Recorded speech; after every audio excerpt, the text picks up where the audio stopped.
தமிழ் சினிமாவிலே அதிகம் சம்பளம் வாங்கின ஒரே நடிகர் இவர் தாங்கிற ஒரு ரெக்கார்டு அவர் ஏற்படுத்தணும்னு நினைக்கிறாரு. ஸோ அதுக்காக ஒரு பெரிய சம்பளத்தை அவர் கேட்குறாரு. கால்குலேட் பண்ணி பார்த்துட்டு சரியா இருக்கிற பட்சத்தில் உள்ள வராங்க. ஐயோ இவ்வளோ கொடுக்கறதா அப்படிங்கிறவங்க வெளியில் போகிறாங்க. இப்போ அப்படிதான் வந்து இப்போ 10th 12th இந்த மாணவர்களாக இருக்காங்க, தேர்ச்சி பெற்ற மாணவர், அவங்களாம் கூப்பிட்டு விஜய் சார் வந்து சந்திக்கிறதா சொல்கிறாங்க. இந்த முறை வந்து அவ்வளோ பெரிய க்ரௌடை சேர்க்காம ஓரளவுக்கு ஒரு ஏன்னா ஒரு நாள் முழுக்க நின்று கொடுக்குற மாதிரி சூழ்நிலை. இந்த தடவை அவ்வளோ கூட்டம் வேணான்னு அவங்களே முடிவெடுத்து அதிகபட்சம் ஒரு 50 பேரை கொண்டு வருவாங்கன்னு நினைக்கிறாங்க. இப்போ இந்த முறையும் வைர நெக்லஸ் தானா சார்?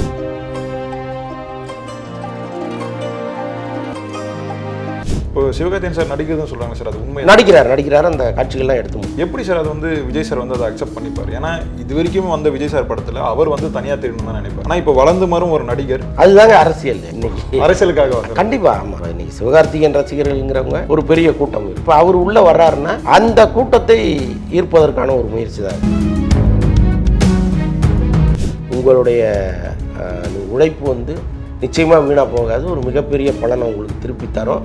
எல்லாம் இப்போ வெளிப்படையாக கேட்காதீங்க, நான் வரும்போது உங்களுக்கு சொல்கிறேன், காலம் வரும்போதுலாம் சொல்லிட்டு இருக்கேன். ஸோ அப்போ ஏதோ ஒரு வகையில் அவங்கள அரசியலுக்கு அவர் தூண்டிகிட்டே இருக்காரு. அவங்களும் அதுக்கு தயாராக இருக்காங்க, நீங்கள் வாங்க சார். இன்னொன்று என்னென்னா, சூர்யா வந்து ஒரு நீண்ட காலமாக அகரம் மூலமாக சிறப்பான பணிகளை பண்ணிகிட்டு இருக்காரு. இன்னொன்று அவருக்கு சில கனவுகள்லாம் இருக்குது. அப்போ அவருடைய வருகையை இங்கே சமாளிக்க முடியாத கட்சிகள் வந்து சூர்யாவை இறக்கி விட்டு இந்த சினிமா ரசிகர்களுக்கான அந்த வாக்கு வங்கின்னு ஒன்று இருக்குல்ல, அதை உடைப்பதற்கு ட்ரை பண்ணுவாங்க. ஸோ இதெல்லாம் இருக்கும். அரசியலில் பல சாதுரியங்கள் இருக்குது, அதை எல்லாத்தையுமே இறக்கி விடுவாங்க விஜய்க்கு எதிராக. அப்படி ஒன்றா சூர்யா பயன்பட்டுருவாரோங்கிறது தான் என்னுடைய டவுட். இப்போ கடந்த ஆட்சியில் வந்து சூர்யா வந்து எல்லாத்துக்குமே வந்து குரல் கொடுத்துட்டே இருந்தார். இப்போ இந்த ஆட்சியில் வந்து எதுக்குமே வந்து குரல் கொடுக்கல, அமைதியாகவே இருக்கார். இல்லை, அதுதான் தவறுங்கிறேன். உங்களுக்கு ஒரு பொதுவான நபர் தானே நீங்கள், எந்த கட்சியும் சாராத ஒருத்தர் நீங்கள், இந்த சமூகத்தின் மீது அக்கறை உள்ள ஒரு நடிகர் நீங்கள். அப்போ குரல் கொடுக்கணும்னா எல்லாத்துக்கும் தான் குரல் கொடுக்கணும். இப்போ அதுக்கப்புறம் திமுக ஆட்சியிலே எந்த குறைகளுமே நடக்கலையா? அதிமுக ஆட்சியில் மாறி திமுக வந்தோடனே நாடு அப்படியே பசுமையாக மாறிடுச்சா அப்படின்னா கிடையாது.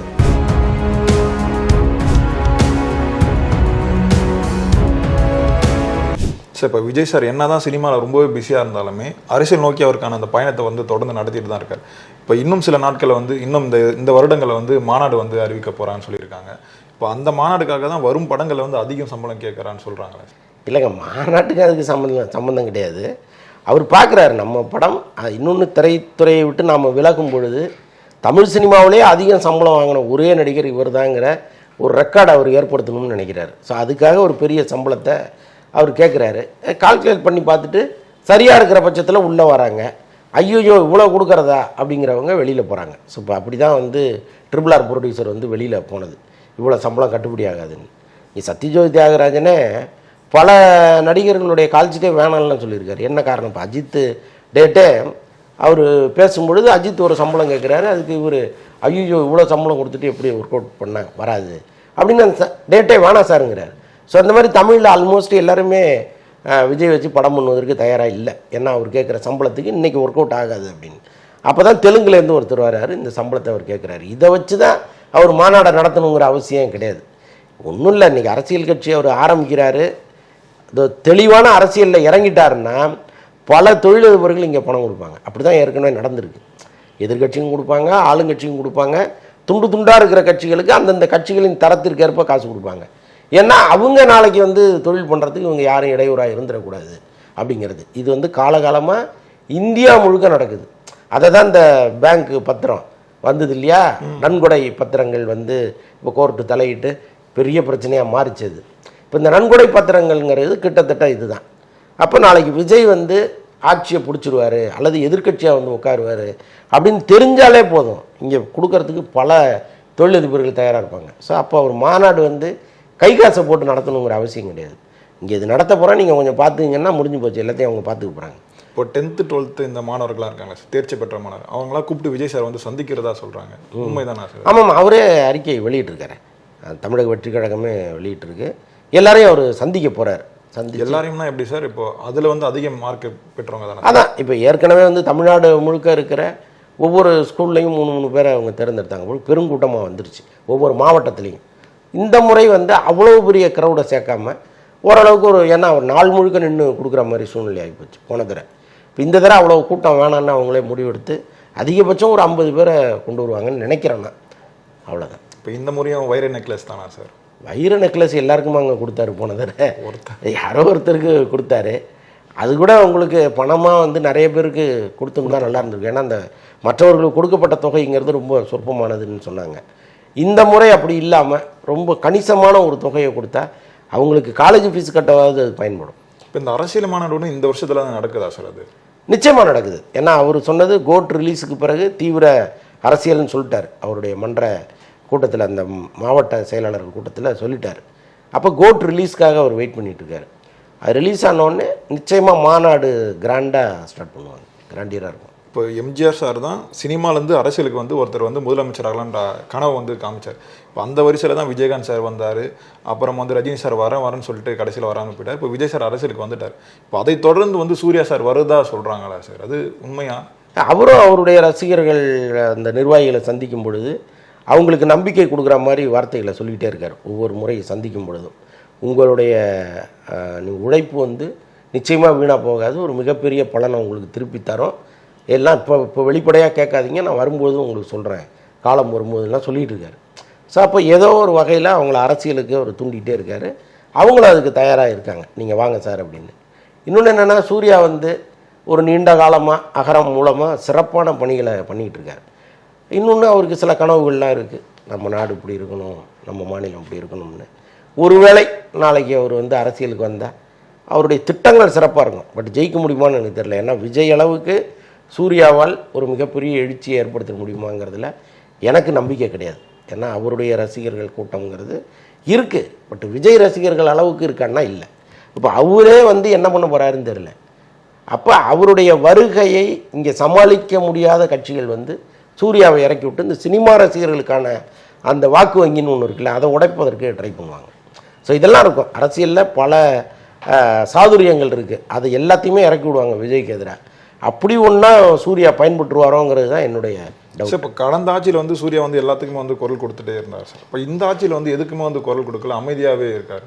இதுக்கான காரணம் என்ன சார்? இல்லை, அதுதான் தவறுங்கிறேன். உங்களுக்கு ஒரு பொதுவான நபர் தானே நீங்கள், எந்த கட்சியும் சாராத ஒருத்தர் நீங்கள், இந்த சமூகத்தின் மீது அக்கறை உள்ள ஒரு நடிகர் நீங்கள்.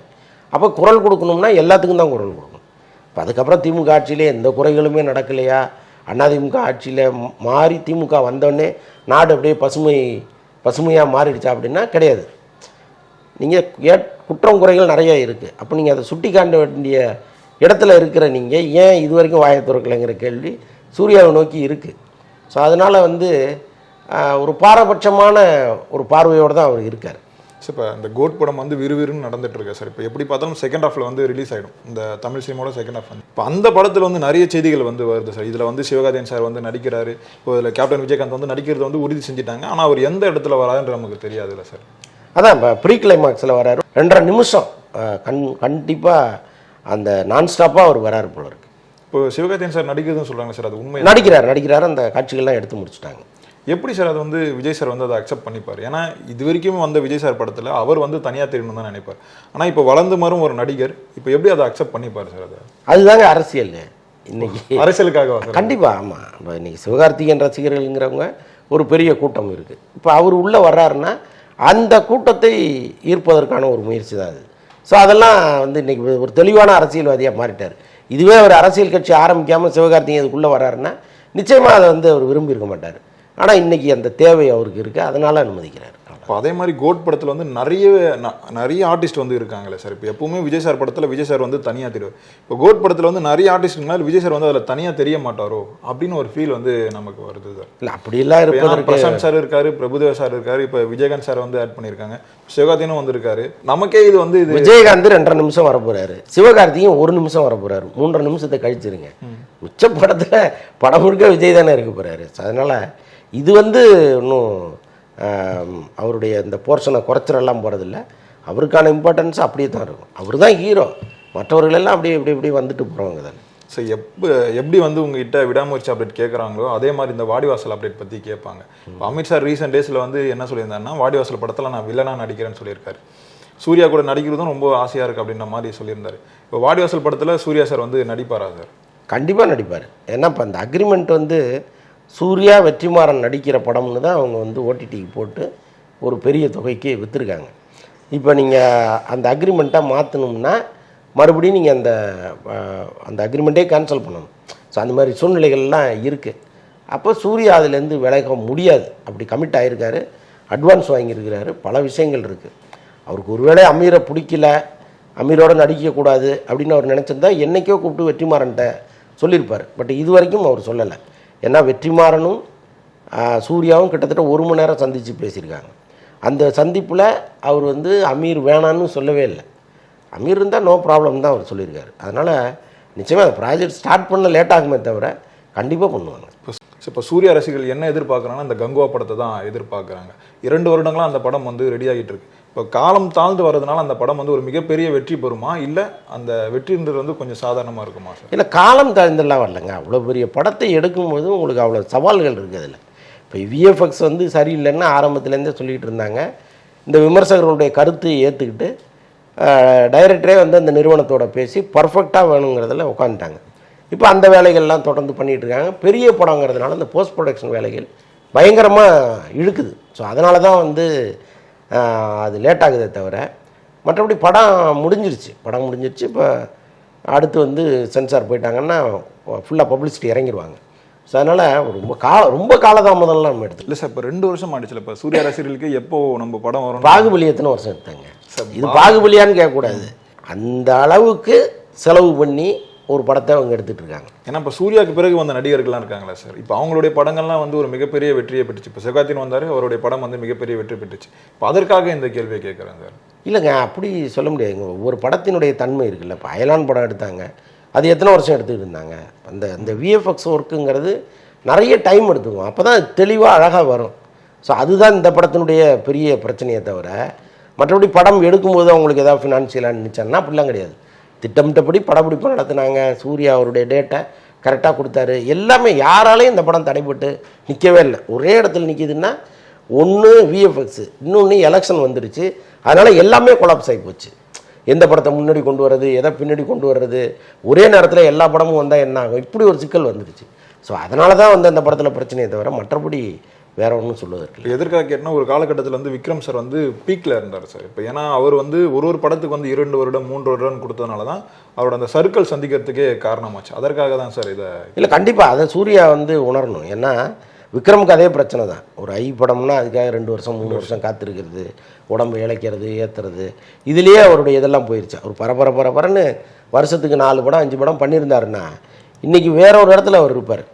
அது அவர் தவறிட்டார்ல. இப்போ அவரே அந்த தங்கலான் படத்தை எதிர்பார்த்து தான் இருக்காருல்ல சார்? எதிர்பார்த்துருக்காரு. அதுலேயே கூட நிறைய குழப்பங்கள் சொல்லிக்கிட்டு இருக்காங்க. என்ன குழப்பம் சார் அது? இல்லை, அந்த படம் பெரிய கமர்ஷியல் படமாக இல்லை, ஒரு மாதிரி டாக்குமெண்ட்ரியாகவும் இருக்குது, ஒரு அவார்டு வாங்கக்கூடிய அந்த தரத்தில் உள்ள படமாக இருக்குது, கமர்ஷியலாக இல்லைங்கிற மாதிரி ஒரு தகவல் இங்கே போயிட்டுருக்கு. சார் ரொம்ப நன்றிகள் சார், எங்களோட இவ்வளோ நேரம் பங்கு. நன்றி.